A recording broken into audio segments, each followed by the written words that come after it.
ಎಲ್ರಿಗೂ ಅನ್ಸದೆ ಅಫ್ಕೋರ್ಸ್ ದುಡ್ಡಿರೋರ ಹತ್ರನೇ ದುಡ್ಡು ಸೇರ್ತಾ ಇದೆ. ಇದು ದೇವ್ರ ಹತ್ರನೂ ಕುತ್ಕೊಂಡು ತುಂಬಾ ಜನ ಕ್ವೆಶನ್ ಮಾಡ್ತಾರೆ ಅಲ್ವಾ, ಲೈಕ್ ಎಲ್ಲ ಬರೀ ಅವ್ರಿಗೆ ಕೊಡ್ತೀಯಾ, ನೀನ್ ನನ್ ಕಣ್ಣೇ ಬಿಡಲ್ಲ, ನೀನ್ ಬರೀ ಕೊಟ್ಟಿರೋರ್ಗೆ ಕೊಡ್ತೀಯಾ ಅಂತ ದೇವ್ರನ್ನೂ ಬೈತಾರೆ. ದೇವ್ರ ಮೇಲೂ ಸಾಕಷ್ಟು ಕಂಪ್ಲೇಂಟ್ಸ್ ಇದೆ. ಬಟ್ ಏನಂತ ಅಂದ್ರೆ ಅದು ಸತ್ಯ ಕೂಡ ಹೌದು. ದುಡ್ಡಿರೋರ ಹತ್ರನೇ ದುಡ್ಡು ಸೇರ್ತಾ ಇದೆ, ಶ್ರೀಮಂತರು ಆಗ್ತಾ ಇದ್ದಾರೆ. ಯಾಕೆ ಅಂತಂದ್ರೆ ಬೇರೆಯವ್ರೆಲ್ರೂ ಕೂಡ ಶ್ರೀಮಂತರು ದುಡ್ಡು ಮಾಡ್ತಾ ಇದ್ದಾರೆ ಅಂತ ಬೈಕೊಂಡ್ ಕೂತಿದ್ದಾರೆ, ದುಡ್ಡು ಮಾಡ್ತಾ ಇಲ್ಲ. ಇದು ಒಂದು.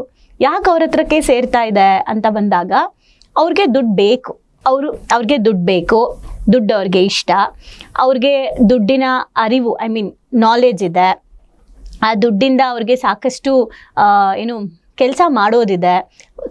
ಸ್ವಾರ್ಥ ಆಗ್ಬೋದು, ಏನೇ ಆಗ್ಬೋದು, ಒಟ್ನಲ್ಲಿ ಅವ್ರಿಗೆ ದುಡ್ಡು ಬೇಕು. ಸೊ ದುಡ್ಡು ಬೇಕು, ದುಡ್ಡಿರೋರ ಹತ್ರ ದುಡ್ಡು ಹೋಗಲ್ಲ. ದುಡ್ಡು ಯಾರಿಗ್ ಬೇಕೇ ಬೇಕು ಅಂತ ಇರ್ತಾರೆ ಅವ್ರ ಹತ್ರಕ್ ದುಡ್ಡು ಹೋಗುತ್ತೆ.